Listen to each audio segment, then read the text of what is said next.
Assalamualaikum warahmatullahi wabarakatuh.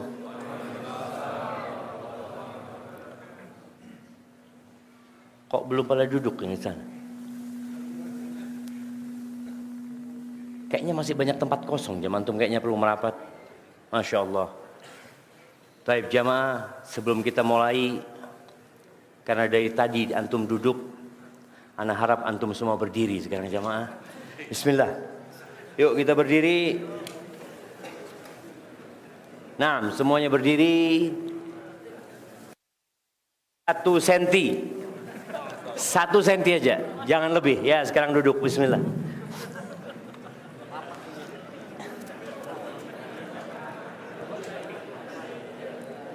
Masya Allah, masih banyak tempat kosong jemaah.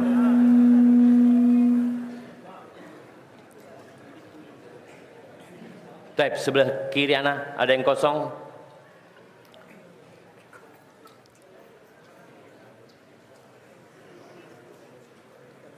Taib, sambil nunggu yang duduk. Kok yang di atas malah berdiri terus jemaah? Assalamualaikum warahmatullahi wabarakatuh. Alhamdulillah alladzi bi ni'matihi tatimmus shalihat. Segala puji bagi Allah Jalla Jalaluh yang karena nikmatnya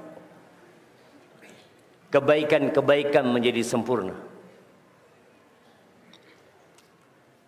Sebuah keyakinan yang harus tertanam di dalam jiwa. Sebuah ikrar yang harus terus diucapkan oleh hamba, bahwa semua nikmat yang ada pada diri kita adalah murni pemberian Allah kepada kita. Bukan karena usaha, bukan karena kecerdasan kita, bukan karena kepandaian kita. Allah Azza wa Jalla mengatakan, "Wa ma bikum min ni'matin faminallah." Tidak ada satu nikmat pun yang ada pada diri kalian melainkan itu dari Allah Azza wa Jalla. Kalau tadi dikatakan ada yang datang dari tempat yang jauh, dia datang ke tempat ini karena dia punya keinginan dan karena Allah menghendaki dia datang ke tempat ini. Maka ucapkan alhamdulillah. Bersyukur kepada Allah atas nikmat yang diberikan, apalagi nikmat untuk berkumpul bersama orang-orang beriman. Allahumma salli wa sallim ala abdika wa rasulika Nabiyyina Muhammadin wa ala alihi wa ashabihi ajma'in, amma ba'd. Apakah benar kita kumpul di sini dalam rangka menjalin ukhuwah Islamiyah? Anda mau tanya. Nah, yang pakai baju merah, kenal sama yang di kiri antum? Oh, udah kenal, Masya Allah. Antum kenal sama yang di kiri antum? Belum kenal? Antum kenal sama dia bang? Kayaknya belum kenal, kenalan antum dulu. Masya Allah. Jamaah kita ini kumpul badannya doang, ternyata hatinya enggak. Itu enggak boleh jamaah. Anda nggak akan mulai kajian sampai semua kenal sama yang di kanan sama kirinya. Antum tanya namanya, dari mana, kerjaannya apa? 3 pertanyaannya. Nama, dari mana, dan kerjaannya. Bismillah. Anda akan tunjuk lagi bentar lagi jemaah.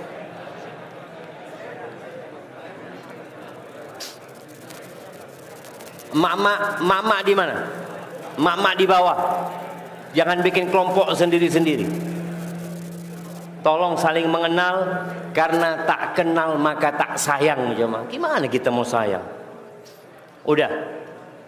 Nah, antum kenal sama yang di belakang? Enggak, kenalan dulu gimana?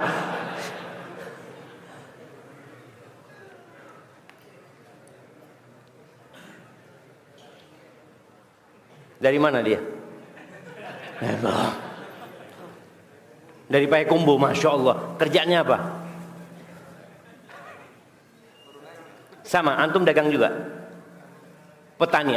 Bisa antum jual sama dia hasil taninya.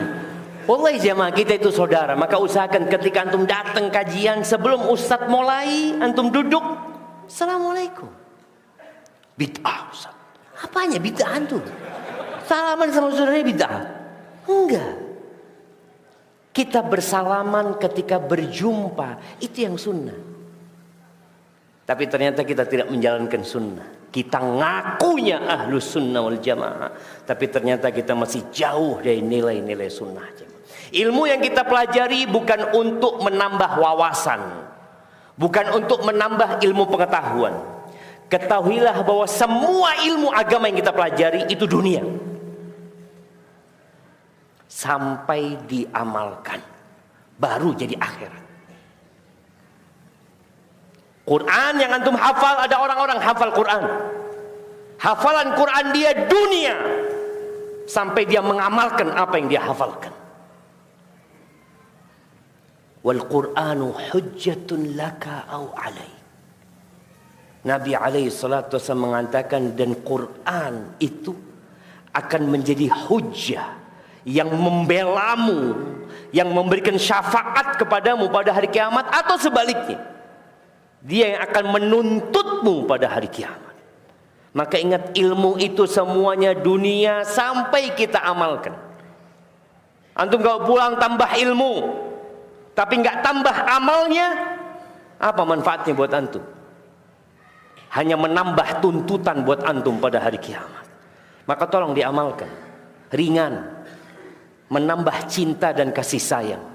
Rasulullah sallallahu alaihi wasallam mengatakan, la tadkhulul jannah, kalian nggak bakalan masuk surga hatta tu'min, sampai kalian beriman. Tuh, iman syarat mutlak untuk masuk surga. Wala tu'minu hatta tahabu, dan kalian tidak akan dikatakan beriman sehingga kalian saling mencintai.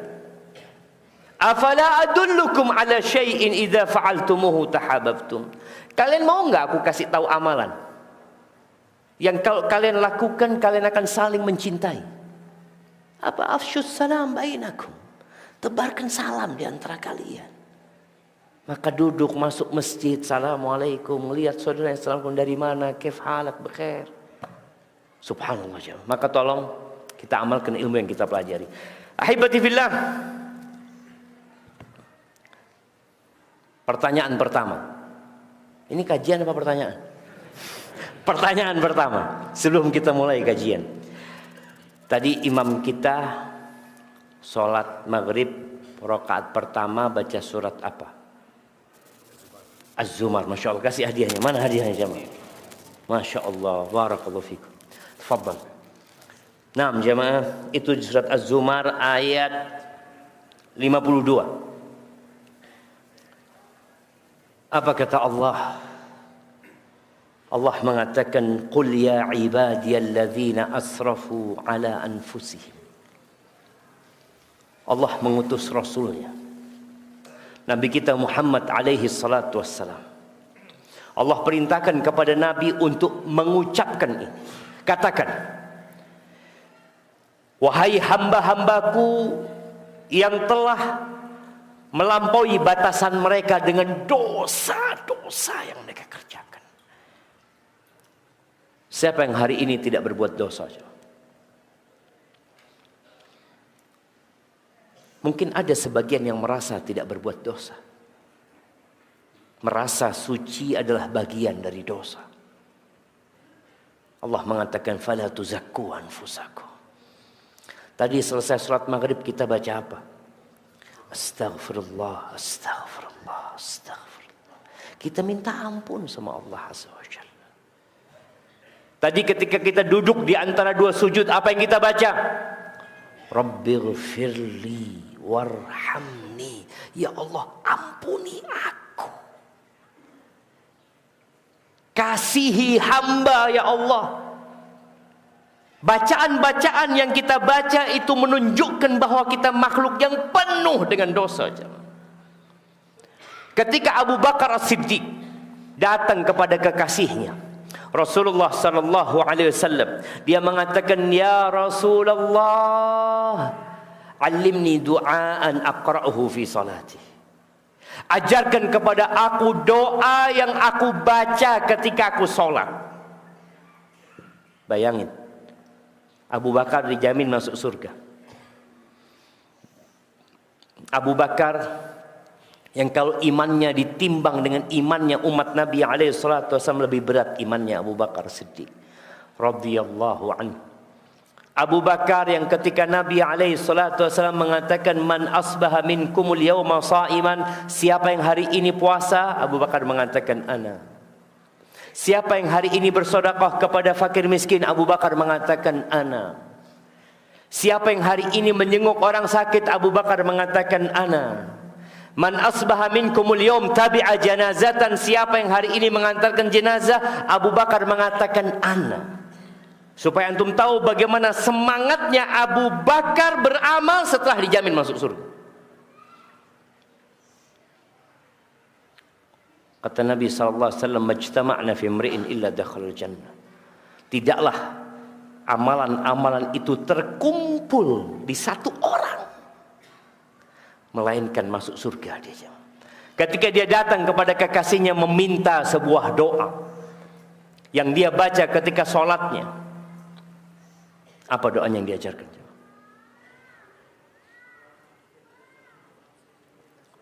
Allahumma inni zalamtu nafsi faghfir li maghfiratan min 'indika warhamni innaka antal ghafurur rahim. Masya Allah. Kasihkan ke beliau. Tuh jamaah, doa yang dibaca waktu sholat sama Abu Bakar As-Siddiq yang dijamin masuk surga.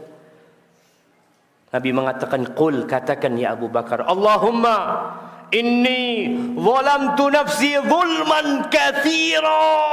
Bayangin jamaah, anda sampai bayangin, ya Allah, Abu Bakar aja suruh baca doa itu. Allahumma ya Allah, sesungguhnya aku menzalimi diriku dengan kezaliman yang banyak. Sebagian kita hari ini merasa, anak kayaknya nggak ada dosa hari ini, Ustaz. Insyaallah. Apa ya? Nggak ada kayaknya. Itu Abu Bakar. Bukan mengatakan Allahumma inni zalamtu nafsi. Bukan. Zulman katsira. Dengan kezaliman yang banyak. Makanya orang jamaah semakin berilmu, antum semakin sering ngaji, semakin kenal sama Allah Azza wa Jalla, semakin takut sama Allah Azza wa Jalla. Bukan tambah santai hidupnya, bukan merasa sudah bersih dari dosa dan suci dari nista. La, diajarin doa zaman Nabi SAW. Allahumma inni zalamtu nafsi zulman katsira fa innahu la yaghfiru dzunuba illa anta faghfir li maghfiratan min 'indika warhamni innaka antal ghafurur rahim. Kembali kepada surat Az-Zumar ini, Allah mengatakan, qul ya ibadiyalladzina asrafu ala anfusihim la taqnatu min rahmatillah. Kalian jangan putus asa dari rahmat Allah. Jangan. Engkau pernah membunuh orang, engkau berzina, engkau na'udzubillah mungkin melakukan kelakuan kaumnya Nabi Lut, mungkin kau durhaka sama orang tua, mungkin kau dulu tidak peduli sama mantan istrimu dan anak-anakmu, mungkin setelah kau menceraikan mereka, engkau tinggalkan mereka, hampir mungkin semua dosa engkau lakukan. Kata Allah, la taqnatu min rahmatillah. Kalian jangan putus asa dari rahmat Allah. Kenapa jemaah? Innallaha yaghfiru dzunuba jami'a. Sesungguhnya Allah mengampuni semua dosa. Loh, Zat katanya dosa syirik nggak diampuni. Naam, kalau engkau mati masih melakukan kesyirikan. Tapi kalau engkau hidup bertobat kepada Allah, bukankah Abu Sufyan dulu seorang pelaku kesyirikan? Bukankah dia dulu yang memerangi Rasul sallallahu alaihi wasallam? Bukankah Khalid bin Walid pelaku kesyirikan? Bukankah dia yang memerangi dan menyebabkan kekalahan para sahabat ketika perang Uhud? Bukankah Ikrimah bin Abu Jahal, dia anak tokoh kesyirikan di kota Mekah, dan dia pelaku kesyirikan, dan dia memerangi dakwah Islam? Apakah ditolak? tatkala mereka bertobat? Enggak. Allah mengampuni semua dosa kalau engkau bertobat. Maka Allah katakan, innahu huwal ghafurur rahim. Sesungguhnya dia Allah itu maha pengampun dan maha pengasih. Lalu Allah katakan, wa anibu ila rabbikum. Ayolah kembali kepada Tuhan kalian. Kalian mau kemana gitu. Makanan yang kalian makan itu dari Allah. Tubuh yang ada pada dirimu itu dari Allah. Kedua matamu dari Allah. Kedua telingamu dari Allah. Lisanmu dari Allah. Engkau bisa berjalan dari Allah. Maka Allah katakan, wa anibu ila rabbikum wa aslimu lahu. Serahkan diri kalian kepada Allah Azza wa Jal. Min qabli an ya'tiyakumul azab. Sebelum datang azab Allah Azza wa Jal. Ketika azab Allah turun, selesai sudah semua. Thumma la tunsarun, ketika azab Allah turun, kalian enggak akan ditolong sama Allah. Udah dikasih tahu balik. Seperti seorang yang berada di pinggiran jalan gunung yang terjal. Lalu ada yang teriak mengatakan, "Bang, sini bang. Kenapa? Kayaknya mau longsor itu bang." Dikasih tahu. Tapi dia tetap bersenang-senang di sana. Dikasih peringatan. Kadangkala gunung sebelum meletus ya ada tanda-tanda sehingga ditutup pendakian. Dilarang, nggak boleh daki. Balik sini. Tapi ada yang maksa. Ya, akan terjadi sesuatu yang tidak diinginkan. Ahibati fillah. Kemarin kita berbuat dosa. Kemudian kita bertobat. Beberapa hari kemudian kita terjebak dalam dosa yang sama. Lalu kita tobat.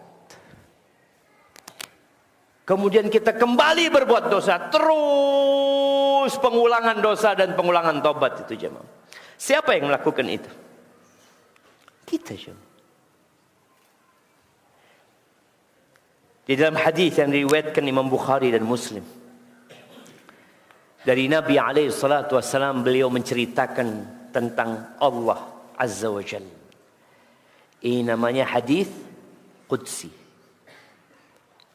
Apa kata Allah? Adznaba abdun dzamban. Ada seorang hamba yang terjebak dalam perbuatan dosa. Lalu hamba ini tobat. Dia berbuat dosa, dia tobat. Dia mengatakan, Allahumma gfirli dzambi.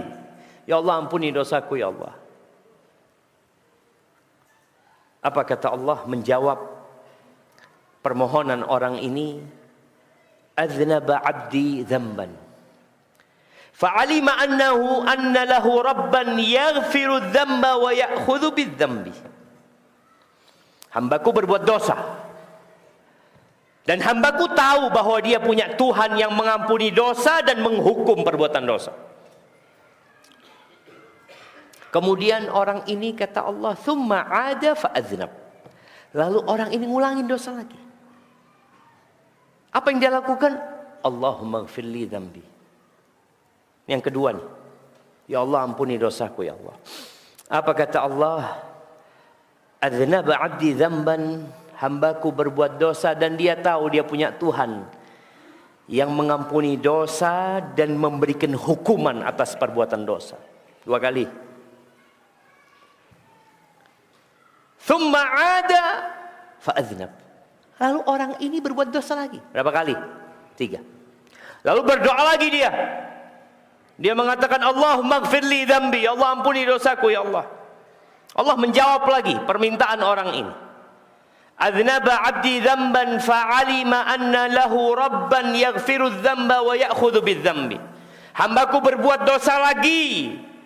Dan dia tahu dia memiliki Tuhan yang mengampuni dosa dan memberikan hukuman atas perbuatan dosa. Maka dia tobat.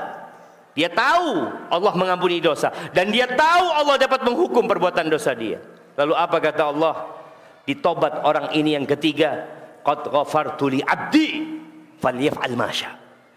Aku sudah mengampuni dosa hambaku. Hendaklah dia berbuat semau dia. selama orang itu bertobat. Jangan pernah antum putus asa. Jangan pernah berhenti bertobat. Berhentilah berbuat dosa, tapi jangan mau dibisikin setan berhenti tobat. Karena setan itu selalu membisikin kepada kita, antum berbuat dosa, tobat antum ya. Besok berbuat lagi antum. Ahsan dirapel aja tobatnya nanti. Tunggu pekan depan, Jumat depan lah antum tobatlah. Kan ba'dal asar tuh doanya mustajab. Ya. Ada usaha bagaimana antum menunda tobat antum. Karena dibisikan setan antum itu pura-pura tobat. Lah, jangan pura-pura tobat. Sempurnakan semua syarat tobat. Nah, apa syarat tobat? Antum. Iya, syaratnya apa? Syarat kembali ke jalan Allah itu apa? Tunggu, ana tanya sama dia dulu. Nah, antum pernah tobat nggak? Atau nggak pernah berbuat dosa? Baik, syarat yang pertama. Niat karena Allah. Yang kedua, tidak mengulangi. Itu tadi ngulangin orang. Ngulangin lagi. Apa syarat kedua? Tobat lagi dia. Yang pertama niat. Yang kedua bertekad. Mana hadiahnya? Ana kasih hadiah buat antum. Barakallahu fikum. Nah, antum. Berjanji tidak akan mengulangi lagi. Berjanji bertekad untuk tidak mengulangi lagi. Nah, tapi kalau mengulangi lagi gimana? Terima nggak tobat yang pertama? Nggak, tobat yang pertama diterima nggak? Dia ngulangin. Ya, dia niatnya tadi niat yang kuat, dia tidak ingin mengulangin. Seperti itu. Yang kedua, kan udah berjanji tadi. Menyesali perbuatan dosa itu. Tinggal satu lagi yang ketiga.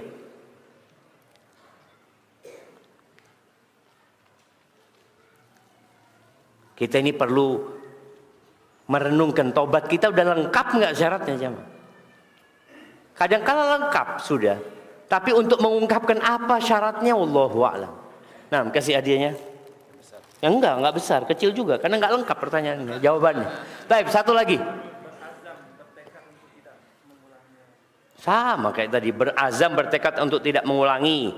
Menyesal, tinggal satu lagi. Tinggal satu lagi syaratnya. Enggak, yang bersandar enggak kasihan. Oke.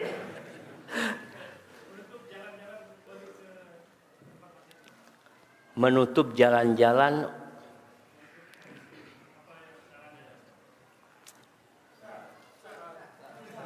tunggu dulu lah.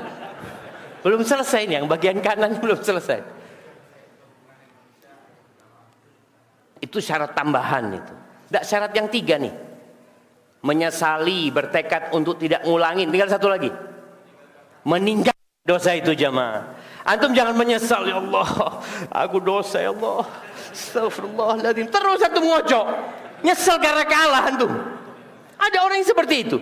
Dia bertekad untuk tidak mengulangi, tapi dia tidak meninggalkan. Nanti dia tidak akan mengulangi. Sekarang dia tetap melakukan perbuatan itu. Nggak diterima tobat. Mana hadiahnya? Kasih yang besar dia. Nggak apa-apa lah, kasih yang besar. Masya Allah. Tapi itu syaratnya tiga jemaah. Menyesali, meninggalkan, bertekad untuk tidak mengulangi. Kalau mengulangi lagi, tobat lagi, lengkapin lagi persyaratan itu. Tadi syarat yang tambahan, kalau berkaitan dengan manusia kita perlu minta maaf atau minta dihalalkan. Ahibati fillah. Satu hal yang kita yakini bersama, kita itu adalah pelaku dosa. Kullu bani Adam khata'. Semua anak Adam itu pelaku dosa. Wa khairul khata'in at-tawwabun. Sebaik-baiknya orang yang melakukan dosa itu adalah yang bertobat kepada Allah Azza wa Jalla. Kembali kepada Abu Bakar Siddiq. Kenapa ana selalu mengingatkan kita dengan Abu Bakar Siddiq? Karena sebagian kita setelah ngaji sok suci. Merasa sudah paling baik. Abu Bakar As-Siddiq ini pernah disakiti hati. Siapa yang menyakitin? Bukan. Abu Bakar ini disakitin sama anak sepupunya. Anak sepupunya Umar, anak sepupunya Abu Bakar, yang kemudian Abu Bakar bersumpah tidak memaafkan dia orang dan tidak mau lagi memberikan nafkah kepada dia, bantuan kepada dia. Abdullah bin Ubay.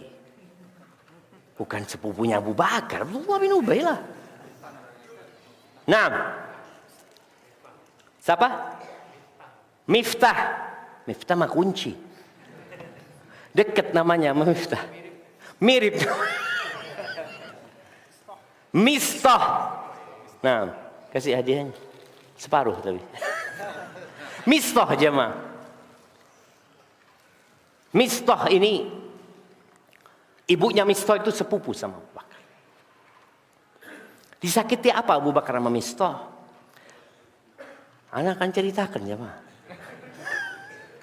Disakiti dengan, ya Allah jemaah, anaknya Abu Bakar, istrinya Nabi, difitnah berzina jemaah.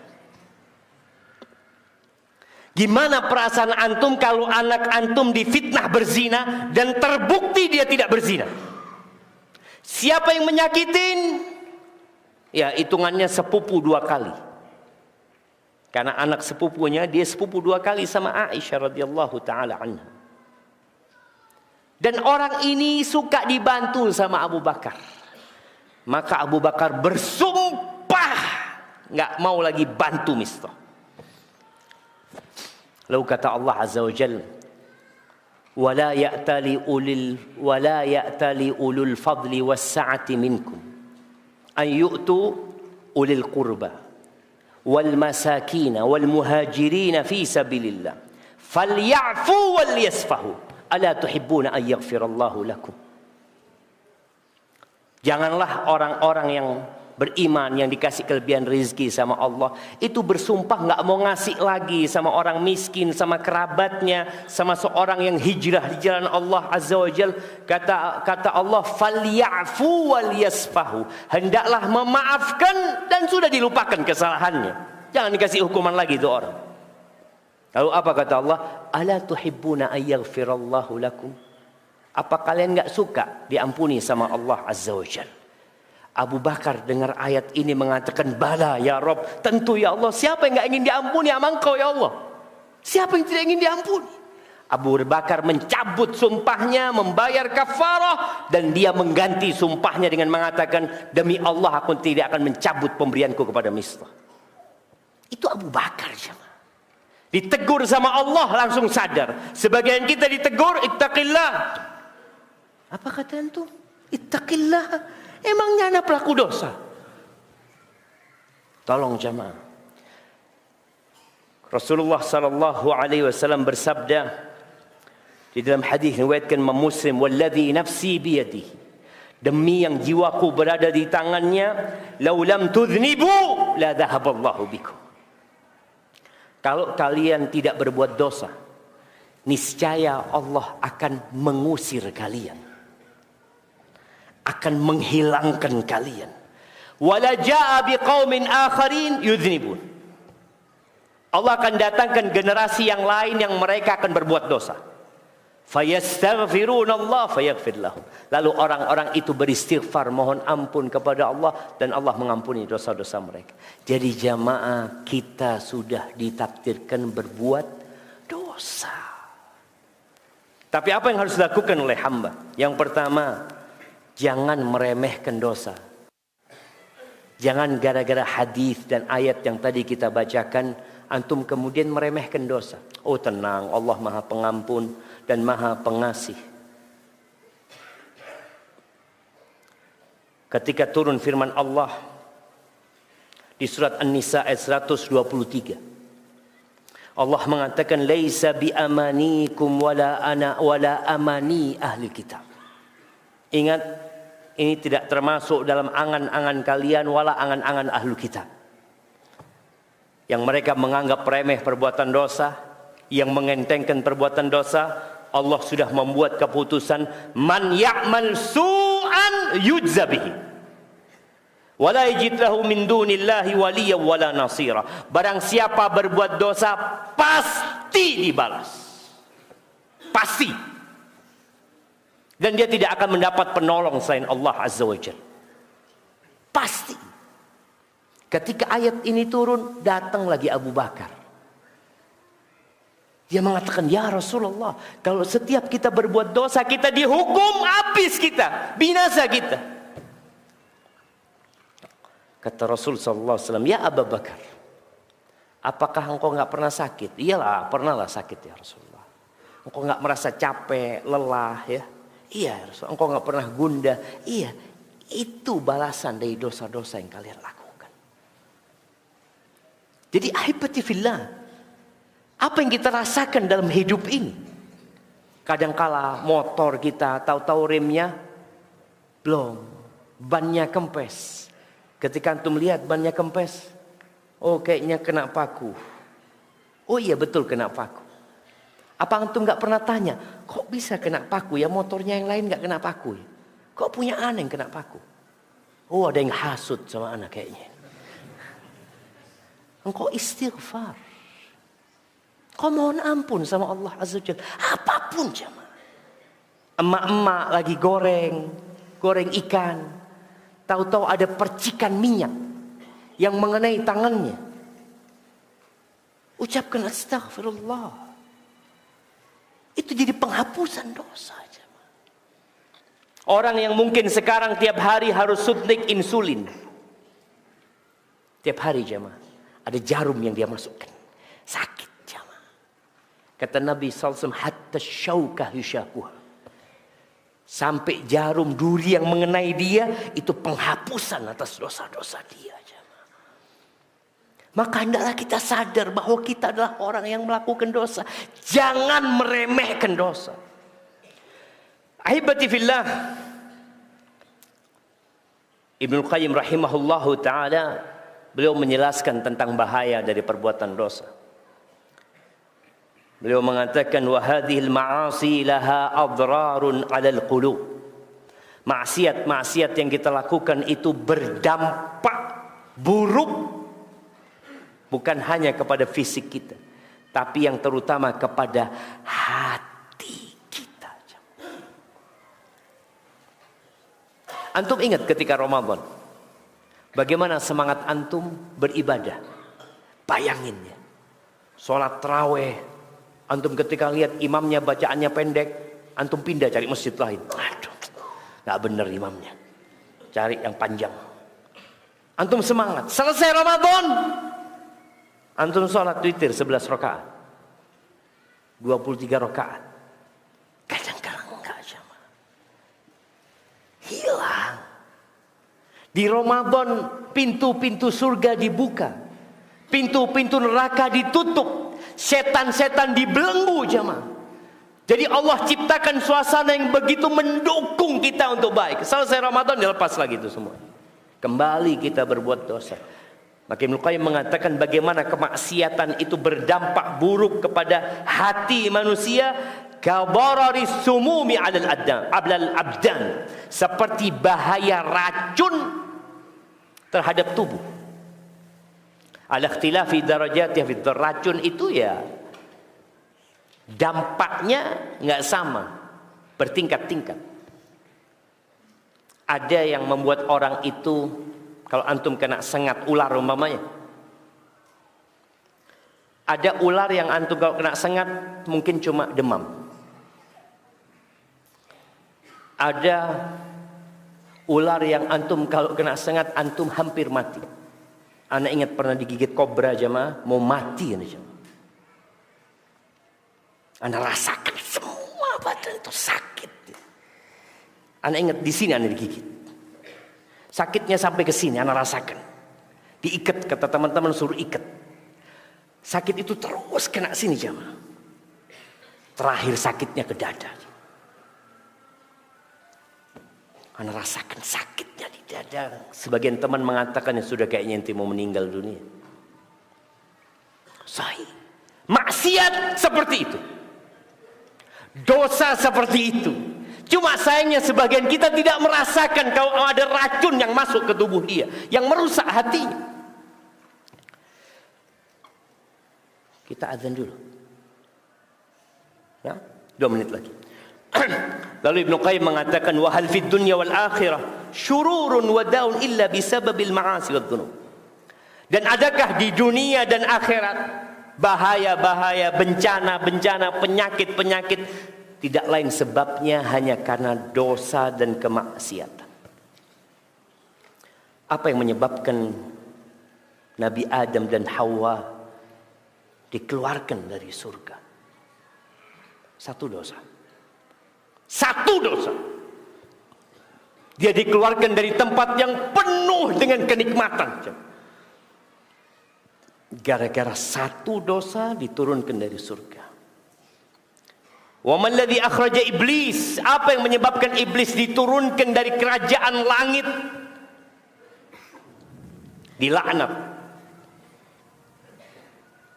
Ditempatkan di tempat yang penuh dengan bencana buat iblis. Apa penyebabnya? Karena hasad, karena sombong, karena kufur setelah beriman. Dan apa yang menyebabkan iblis pula yang dulunya taat? Iblis ini taat. Gara-gara dosa dia jadi murtad dan keluar dari ketaatan tersebut. Dan apa yang menyebabkan dunia ini pernah tenggelam? Tenggelam semuanya. Sampai puncak gunung tertinggi itu pun ditutup sama air. Gara-gara dosanya kaumnya Nabi Nuh alaihi salatu wassalam. Dan apa yang menyebabkan kaum Ad, kaumnya Nabi Hud, Allah kirimkan angin kepada mereka. Baik, kita dengarkan azan dulu. Bismillah.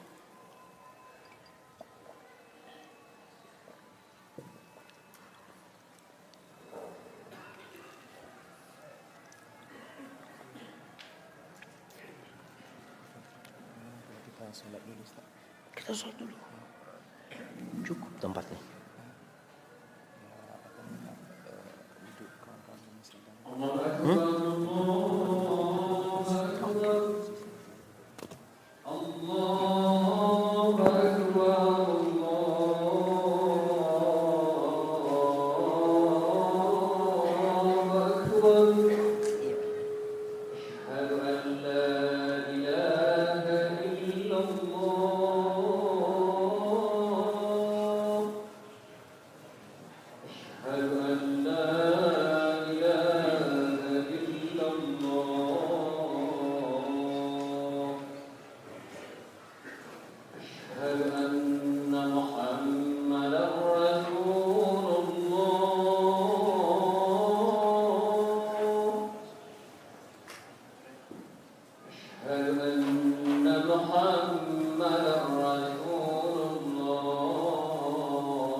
Alhamdulillah alladzi hadana li hadza wa ma kunna linahtadiya laula an hadana Allah. Wassalatu wassalamu ala khairil bariyah nabiyina Muhammadin wa ala alihi wa ashabi ajma'in, amma ba'd. Ahibbati fillah, apa yang menyebabkan Fir'aun ditenggelamkan? Apa yang menyebabkan Qarun dibenamkan dengan harta dan rumah yang dia miliki? Semua adalah dosa, kemaksiatan yang dilakukan.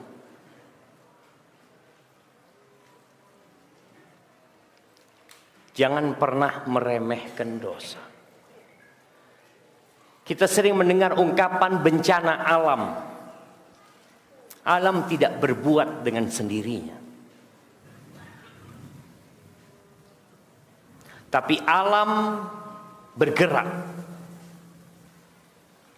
Hujan turun membuat banjir. Angin dan badai datang memporak-porandakan sebuah kota. Itu atas perintah Allah Azza wa Jalla. Allah mengatakan di surat Al-Ankabut ayat 40, "Fakullan akhadna bidzambihi." Semua itu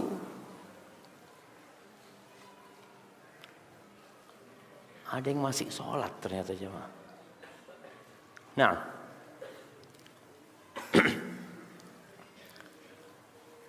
semua dihukum karena dosa-dosa mereka. Faminhum man arsalna alaihim hasiba. Di antara mereka ada yang kami kirimkan kerikil dari langit yang membuat mereka binasa. Wa minhum man akhadathu sayha. Ada yang Allah azab dengan jeritan dan teriakan. Antum bagaimana kalau ada yang neriaki di kuping antum dengan teriakan yang sangat keras sekali. Wa minhum man khasafna bihil ard. Ada yang kami benamkan di dalam tanah. Ana pernah datang ke satu daerah di Palu sana, satu kampung jemaah, ambles jemaah. Dan peristiwa itu terjadi pada waktu salat maghrib. Antum bisa bayangin, ibu-ibu ada di rumah, anak-anak sudah pulang dari bermain biasanya, maghrib. Ya mungkin ada yang sholat ke masjid. Ada satu jamaah di masjid yang rumahnya hampir terbenam, di dekat yang terbenam. Anak tanya sama dia, "Bapak waktu kejadian itu di mana?" "Saya di masjid, Ustaz." Kita lagi sholat, kita dengar suara dentuman ya, seperti sesuatu yang jatuh. Allah mengatakan, "Wa minhum man aghraqna." Di antara mereka ada yang kami tenggelamkan. Baik dengan banjir. Untuk melihat kejadian di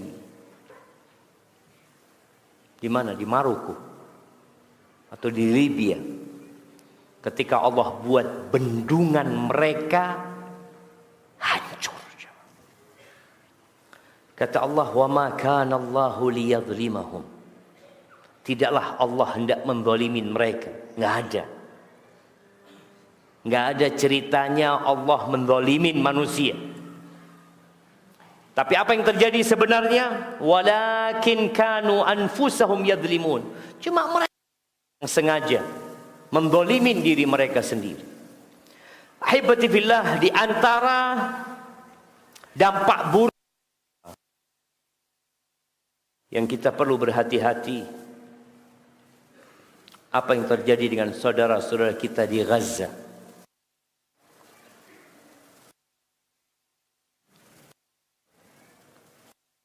Tum fikir kenapa Allah biarkan itu terjadi?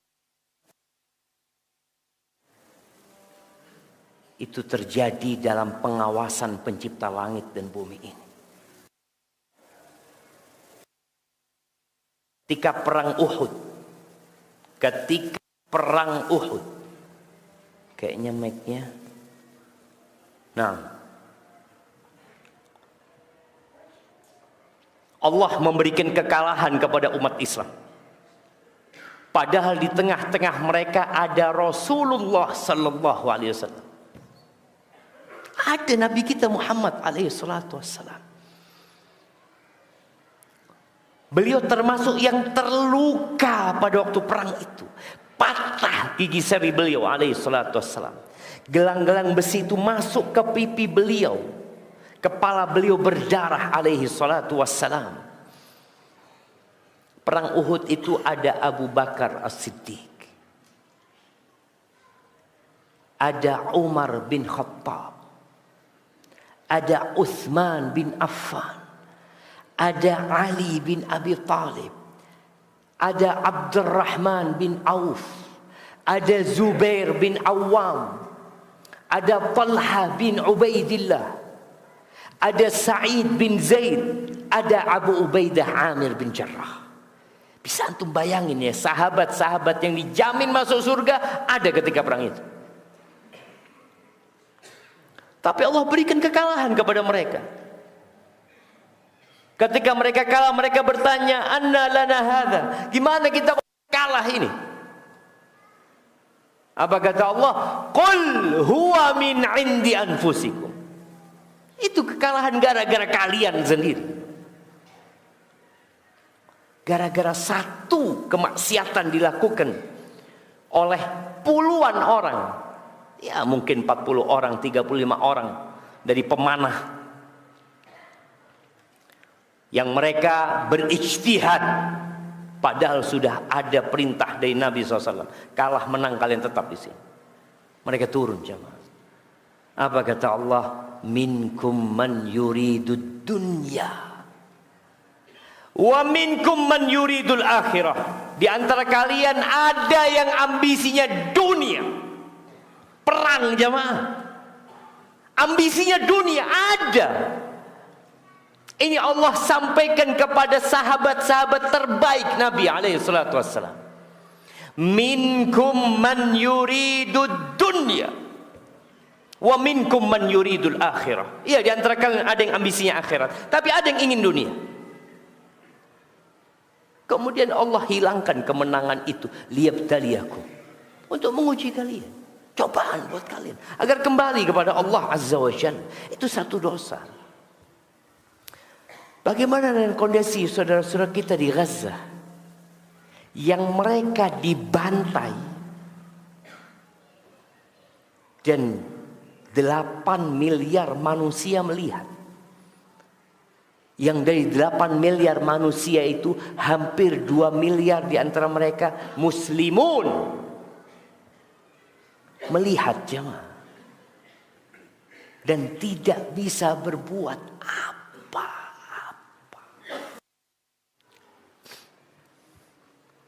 Kalau melihat potongan-potongan video ya, video tahu-tahu rudal turun, apartemen hancur, rumah sakit hancur. Sudah lebih dari 10.000, nggak tahu sekarang udah berapa, bayi, anak-anak, ya, perempuan, orang tua, habis. Kita hanya bisa melihat. Ada yang bisa mengatakan kepada Israel berhenti? Gak ada. Gak ada jemaah. Kumpul negara-negara Islam. Mereka kumpul. Mereka bermusyawarah untuk mencari solusi tentang apa yang terjadi di Gaza. Mereka hanya bisa menekan, tapi mengatakan jangan, gak bisa. Apa penyebabnya? Dosa. Rasul sallallahu alaihi wasallam 1445 tahun yang lalu di hadis Thauban, bagaimana beliau mengatakan kepada para sahabatnya, belum datang itu. Apa kata beliau alaihi salatu wasallam? Idza tabaya'tum bil'ina wa akhadtum adnab al-baqar wa raditum biz-zar' wa taraktumul jihad sallatallahu alaikum dhullan la yanzi'uhu hatta tarji'u ila dinikum. Supaya kita sadar, ini bencana yang besar yang dilihat oleh hampir 2 miliar umat Islam dan tidak bisa berbuat apa-apa. Mungkin sebagian bisa menginjak benderanya Israel, membakar benderanya Israel, dan tetap dibunuh saudara kita di sana. Apa yang kau lakukan? Nggak ada sebenarnya. Kata Nabi SAW, idza tabaya'tum bil'ina. Kalau sistem jual beli kalian itu sudah ina. Ina ini riba yang terselubung. Artinya orang itu masih takut sama riba sehingga dia berusaha untuk mengaburkan riba tersebut. Bukan terang-terangan seperti yang sekarang kita lihat. Bukan lagi dengan ungkapan kalau nggak riba kita nggak bisa hidup. Ini Nabi menyebutkan kalau sistem jual beli kalian inah. Ini menunjukkan umumnya umat Islam takut sama Allah sehingga dia berbuat dosa sembunyi-sembunyi. Jual beli kalian. Sibuk. Dan kalian sibuk. Kalian sibuk dengan ekor-ekor sapi. Sibuk dengan dunia kalian. Sibuk dengan kebun kalian, sama pertanian kalian, dagang, perdagangan, perkebunan, peternakan. Sibuk dengan itu semua dan kalian meninggalkan jihad di jalan Allah Azza wa Jalla. Apa hukuman dari Allah? Sallatallahu alaikum dhullan. Allah Rabbul Alamin yang berjanji akan menolong orang-orang yang beriman, itu akan menimpakan, bukan pertolongan. Allah akan menimpakan kepada kalian kehinaan. Kalian akan hina. Dahulu orang-orang kafir itu, kalau dengar pasukan umat Islam, mereka ketakutan, jemaah. Bagaimana ketika perang Yarmuk? Ya 50.000 atau 40.000 melawan 100.000 lebih. Dan Allah berikan kemenangan. Bagaimana Ma'rakatul Qadisiyah, perang Qadisiyah menghadapi Persia, semuanya tunduk. Pasukan umat Islam sedikit. Kenapa mereka takut? Allah yang membuat mereka takut. Bukan mereka takut karena umat Islam gagah. Lah. Dari dulu umat Islam senjata mereka biasa-biasa saja. Pakaian mereka ya biasa. Tapi Allah yang membuat mereka takut. Maka Nabi SAW ketika menyebutkan hadis ini, beliau mengatakan la yanzi'uhu. Kehinaan yang Allah timpakan kepada umat Islam itu Allah tidak akan cabut. La yanzi'uhu hatta tarji'u ila dinikum. Kecuali kalian kembali kepada agama kalian, melaksanakan perintah Allah. menjauhi larangannya, kembali kepada agama secara utuh. Ya ayyuhalladzina amanu dkhulu fis silmi kafah. Wahai orang-orang beriman, masuklah ke dalam agama secara kafah. Bukan hanya penampilannya yang Islam, bukan hanya akhlaknya yang Islami, tapi muamalatnya juga Islami, dan yang terpenting akidahnya, akidah Islam yang murni seperti akidah para sahabat. Lah, ini yang terjadi ya. Maka jangan pernah meremehkan dosa. Wattaqu fitnatan, kata Allah Azza wa Jalla, wattaqu fitnatan la tusibanna alladhina zalamu minkum khassah wa anna Allaha syadidul iqab. Takutlah kalian kepada fitnah, kepada kekacauan, kepada azab yang tidak hanya menimpa pelaku dosa. Antum mungkin berpikir, alhamdulillah anda enggak melakukan itu, Ustaz. Antum tahu ketika Allah membuat ambles sebuah negeri, ada bayi di sana yang belum berbuat dosa, ada kucing-kucing di sana yang tidak ikut berbuat.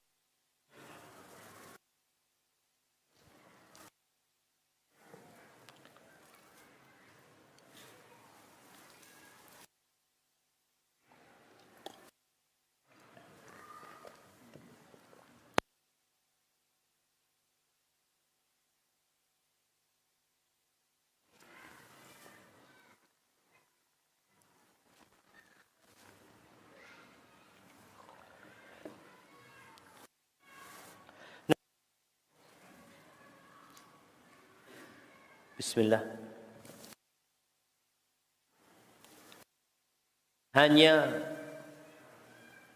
Bukan hanya menimpa pelaku dosa.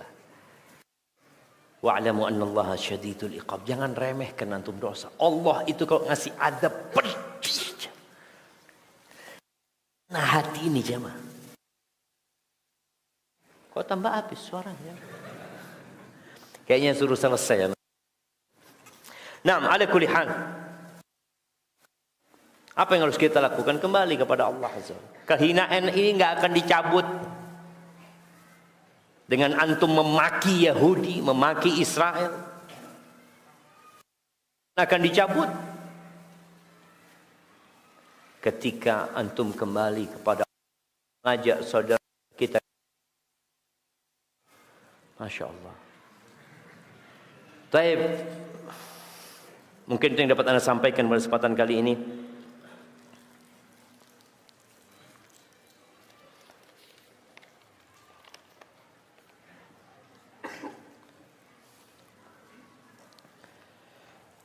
Assalamualaikum warahmatullahi wabarakatuh.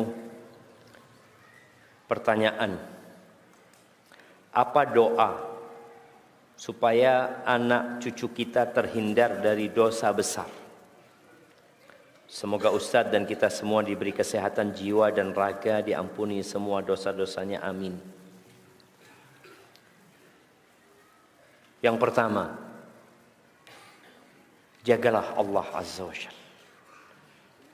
Orang tua yang ingin dirinya dan anak keturunannya terhindar dari dosa, hendaklah mereka menghindari dosa duluan. Rasul sallallahu alaihi wasallam mengatakan, ihfadillah yahfadka. Jagalah Allah, Allah akan menjagamu. Itu yang pertama. Yang kedua, kalau bicara doa, Nabi Ibrahim sudah berdoa. Nabi Ibrahim dulu sebelum punya anak, doanya beliau, Rabbi habli minas salihin. Beliau minta anak-anak yang soleh. Ketika dikasih anak, berubah doanya. Beliau berdoa mengatakan, wajnubni wa baniya an na'budal asnam. Beliau sudah punya anak, beliau punya keturunan. Maka dalam doa-doa beliau sisipkan anak keturunan. Yang pertama beliau minta wajnubni wa baniya an na'budal asnam. Ya Allah, hindarkan aku dan anak keturunanku dari menyembah berhala-berhala. Itu dosa besar yang paling puncak. Maka baca doa itu. Nabi Ibrahim takut jemaah, anaknya terjebak dalam kesyirikan. Bagaimana dengan kita? Banyakkan kita mendoakan anaknya, ya mudah-mudahan jadi anak soleh, terus murah rezeki, cepat jodohnya. Doa dunia. Nabi Ibrahim, wajnubni wa baniya an na'budal asnam rabbi innahunna adlalna katsiran minan nas. Antum bayangin jemaah, bahaya kesyirikan ini. Penduduk bumi ini 3/4-nya melakukan kesyirikan. Makanya Nabi Ibrahim mengatakan, ya Allah, sesungguhnya berhala-berhala itu banyak menyesatkan manusia. Banyak. Dari 8 miliar, 6 miliar itu bukan umat Islam. Maka antum jangan meremehkan doa ini. Kalau bicara doa, minta sama Allah, wajnubni atau ujnubni rabbi junubni wa bani an na'budal asnam. Lalu doa selanjutnya baru minta rabbi ij'alni muqimas shalah. Setelah beliau minta supaya keimanan anak-anaknya dijaga sama Allah, dihindarkan dari perbuatan syirik, lalu beliau minta rabbi ij'alni muqimas shalah. Ya Allah, jadikan aku orang yang mendirikan salat, wa min dzurriyyati, dan dari anak keturunanku terus. Maka semoga dengan itu Allah menyelamatkan anak keturunan kita dari dosa-dosa besar.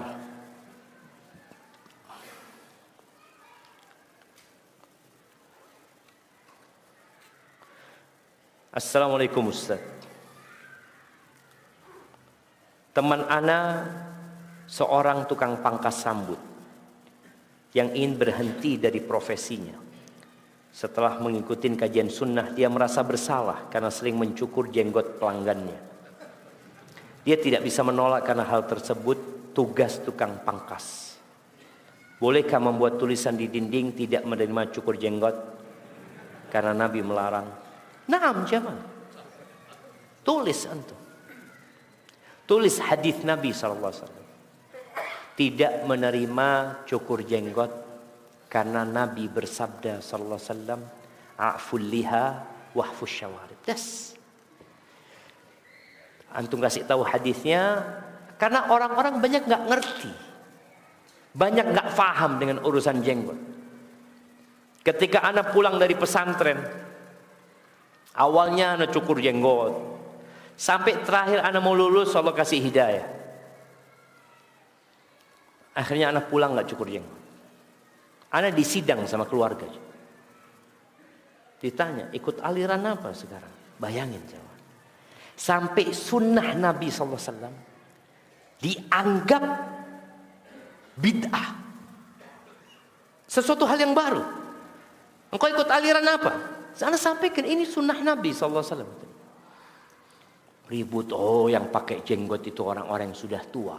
Anak masih SMA kelas 3. Anak sampaikan ke kerabat yang ngomong kayak gitu. Mana orang tua yang memanjangkan jenggotnya? Orang tua semua potong jenggotnya. Ini bukan bicara tua atau muda, ini bicara sunnah Nabi SAW. Kita masih muda waktu itu ya. Kadang-kadang kurang ajar, anak mohon ampun juga.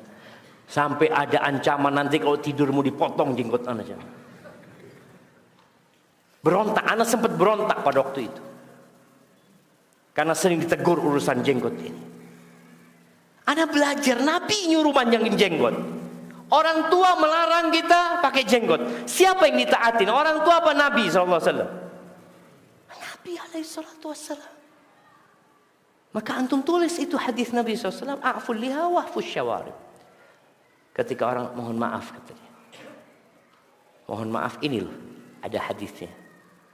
Kalau nggak ada hadis ini, anak potongkan jenggot antum. Antum katakan seperti itu. Anak terima pangkas rambut saja. Antum kan pangkas rambut bukan pangkas jenggot kan. Nah, jemaah, kita ini kadang-kala memang harus tidak membiarkan dosa itu terus terjadi. Tadi Anda sampaikan bahwasanya gara-gara dosa sebagian orang, azab itu kena semuanya. Jangan dipikir ketika orang berzina hanya orang berzina yang diazab. Semuanya kena. Tetangga-tetangganya yang membiarkan hal itu.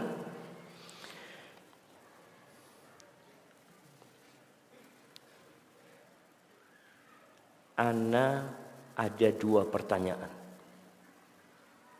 Yang pertama, Ana sampai di satu titik. Ana malu berdoa kepada Allah. Karena Ana tidak pantas meminta doa itu. Apa yang harus Ana lakukan, Ustaz? Jamaah rahimakumullah. Doa itu adalah ibadah. Jadi kalau antum malu berdoa, antum malu beribadah kepada Allah. Sedangkan Allah itu suka dengan orang yang berdoa. Sampai Nabi alaihi salatu wasallam mengatakan a'jazun nas man ajiza 'anid du'a. Orang yang paling bodoh, orang yang paling lemah adalah orang yang enggak mampu berdoa.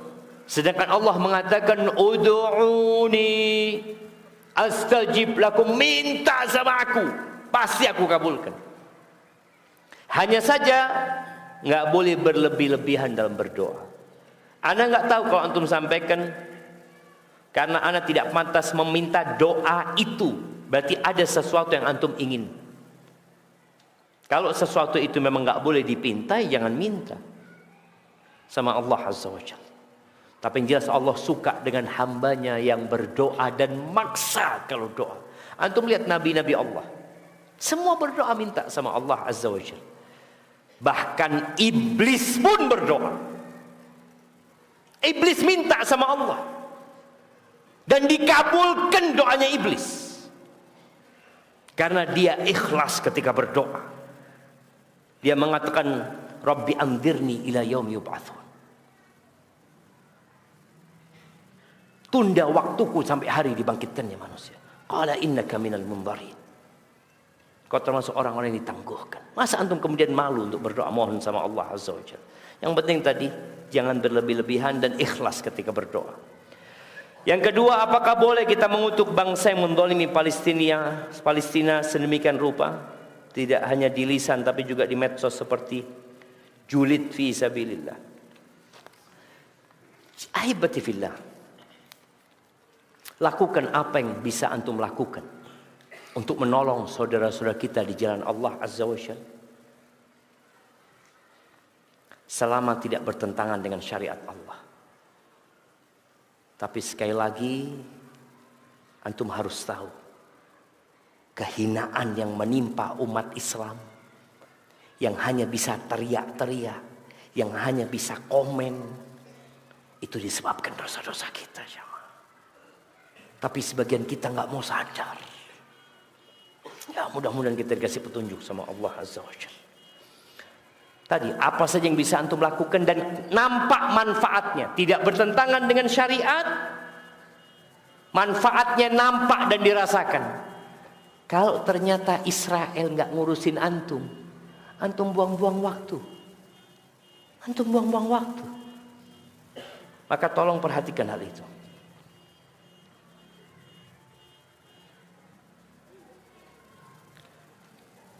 Apakah, saya tanya, Anda mau tanya, apakah jarak safar dengan pesawat sama dengan di darat?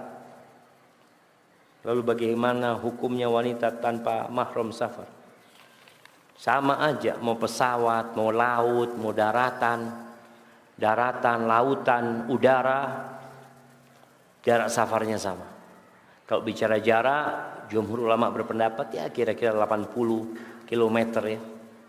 Adapun perempuan safar, berusaha untuk safar dengan mahram, berusaha safar dengan mahram. Karena Rasul SAW mengatakan la tusafirul mar'atu illa ma'adhi mahram. Perempuan nggak boleh safar kecuali dengan mahramnya.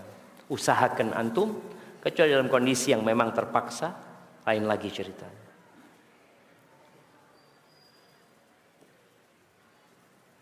dulu. 5 tahun yang lalu istri ana hamil, anak kelima Ustaz. Karena anak keempat baru usia 8 bulan.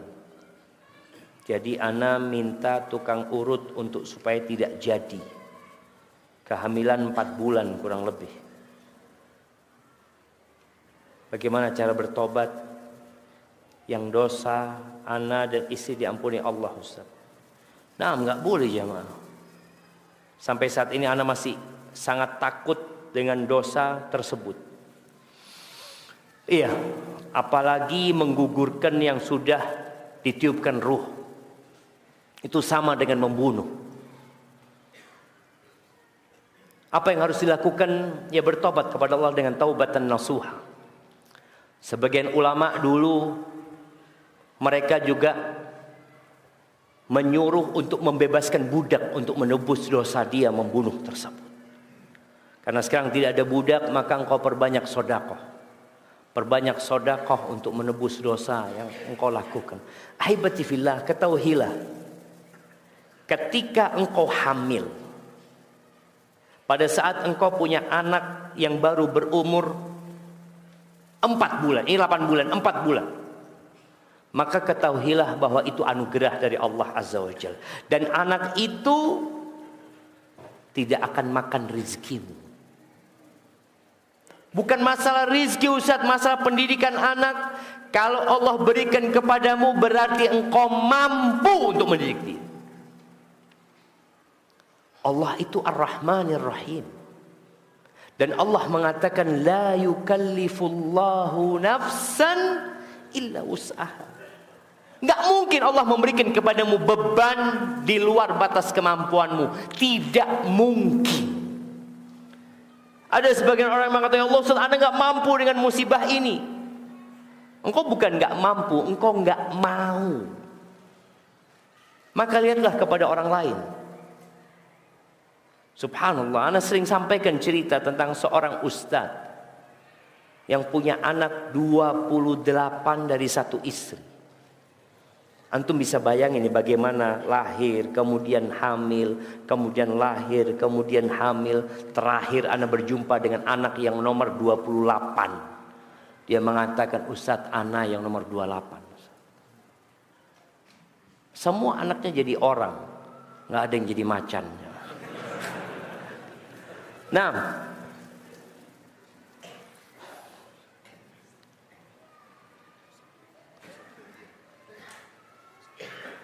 satu lagi. Tolong kuatkan anak, pemuda yang berjuang skripsi,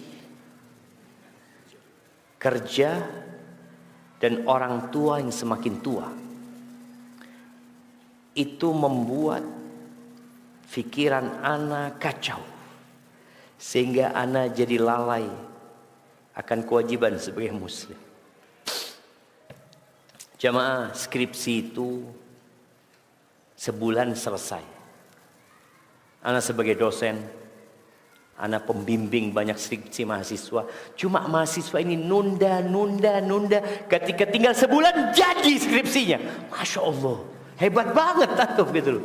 Jadi, karena kita punya banyak waktu yang sia-sia. Antum sekarang dihadapkan skripsi, kerja, orang tua. Jangan dijadikan beban. Ketika antum tidak mampu, antum katakan hasbunallah wa ni'mal wakil. Katakan la haula wa la quwwata illa billah.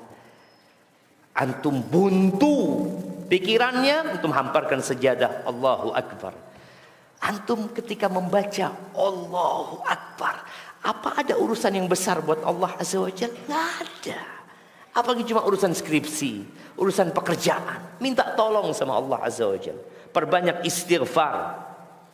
Makanya sebagian ulama itu ketika dia tertutup buntu dalam satu permasalahan, dia sholat.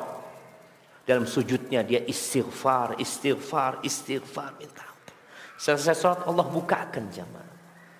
Dan sekali lagi Allah tidak memberikan beban kepadamu di luar batas kemampuanmu. Engkau mampu menghadapi skripsi. kau mampu. Dan ingat, jangan sampai menelantarkan kewajibanmu sebagai seorang muslim. Gara-gara urusan dunia, kewajibanmu kepada Allah engkau tinggalkan. Ana mohon doanya untuk kesembuhan istri dan diberi kelapangan rezeki agar bisa membayar hutang. Nah, kita berdoa memohon kepada Allah, Allahumma shfi mardana wa mardal muslimin waqdid dayna 'anil madinin. Ana mau kasih tahu sama yang mintain, bukan hanya antum yang istrinya sakit, bukan hanya antum yang punya utang. Hampir semua yang di masjid ini, coba angkat tangan yang punya utang jemaah. Biar saudara kita itu, oh ternyata bukan ana yang punya utang semua. Coba angkat tangan. Yang tanya lihat, banyak yang punya utang. Kita itu kadang-kadang merasa, ana punya utang. Semua yang punya utang jemaah. Yang istrinya sakit, Allah. Ada yang istrinya bukan sakit badannya, sakit hatinya. Naam, hakadzal hayat. Ini kehidupan dan semoga Allah sembuhkan yang sakit di antara kita. Afwan ya Ustaz, ana ada dengar tentang seorang lelaki yang jika dia berzina, ini akan berimbas kepada anaknya, anak atau keluarganya mungkin di sini. Dan apa yang harus dilakukan anak perempuannya Ustaz, yang sebenarnya membutuhkan pernikahan tapi mengingat hal tersebut menjadi beban yang amat sangat, minta solusinya.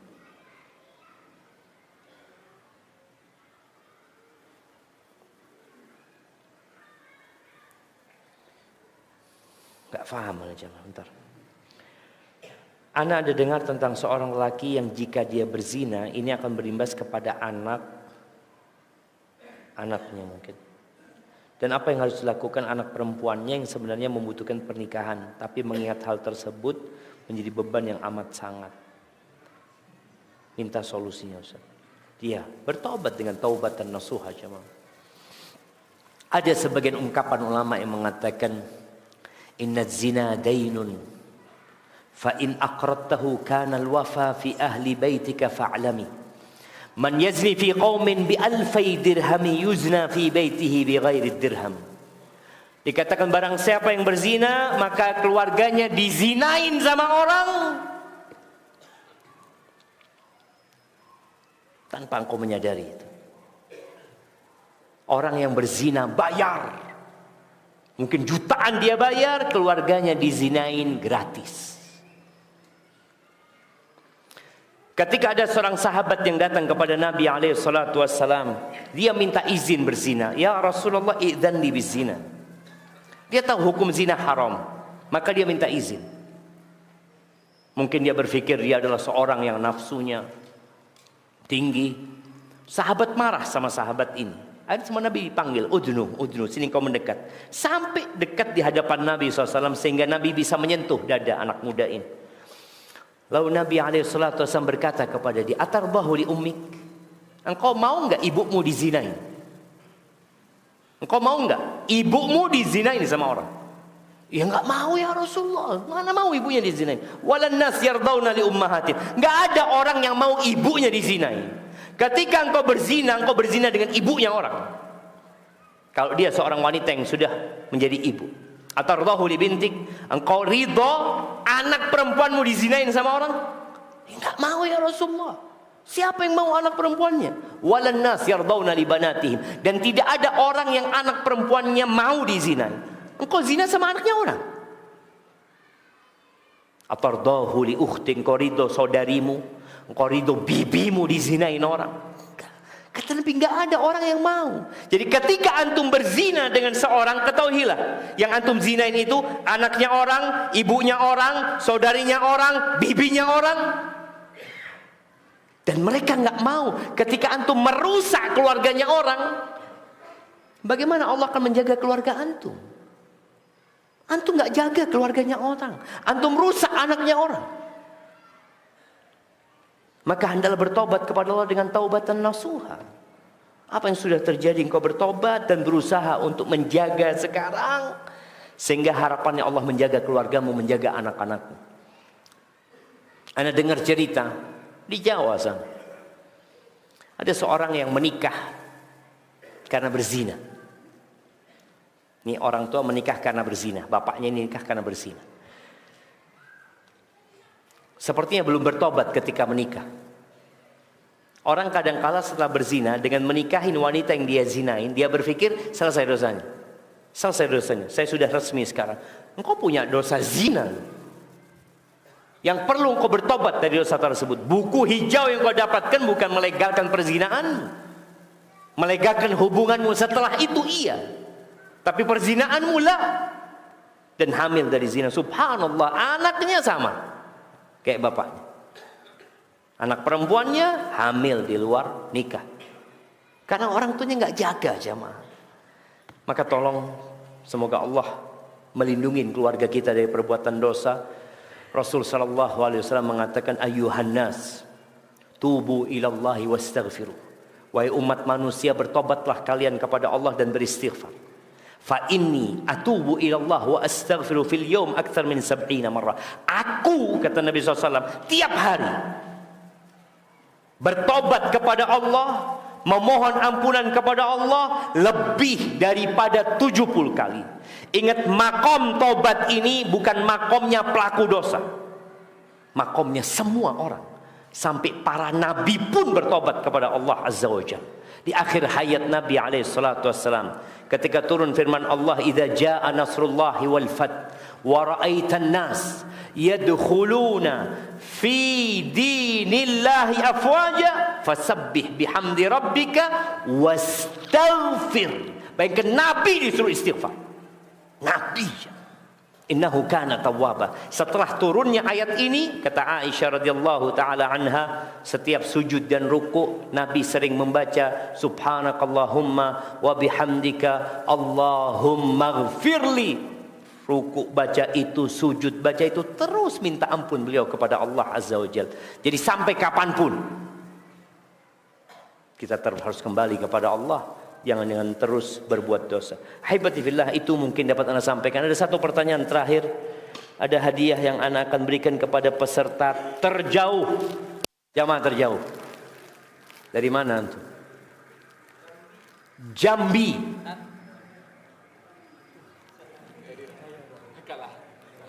Lebih jauh Jambi. Nah, Rantau Prapat. Jauh mana Jambi sama Rantau Prapat? Antum dari mana? Oh, Bandung, udah di sini lah. Enggak, yang datang kajian dari Aceh. Antum datang kajian? Atau tinggal di sini sudah? Mondok di sini mah. Antum datang buat kajian apa datang tinggal di sini? Tinggal di Bandung. Balik ke Bukit Tinggi mau kajian. Ya orang Bukit Tinggi pulang kampung lah antum. Ya, pulang kampung. Nah, dari Bukit Barisan. Jauh mana sama Rantau Prapat? Hah? Bukit Barisan. Rantau Prapat Bukit Barisan. Hah? Coba lihat di Google jamaah. Anda nggak tahu mana yang lebih jauh? Anda tahu lebih jauh mana Bapak? Bukit Barisan sama Rantau Prapat. Jambi. Ada yang Jambi, lebih jauh Jambi apa Rantau Prapat? Jambi, kata Jambi, saya kasih Jambi. Dia dulu angkat tangan dari Jambi. Masya Allah, barakallahu fikum. Sampai berjumpa kembali. Subhanakallahumma wa bihamdika.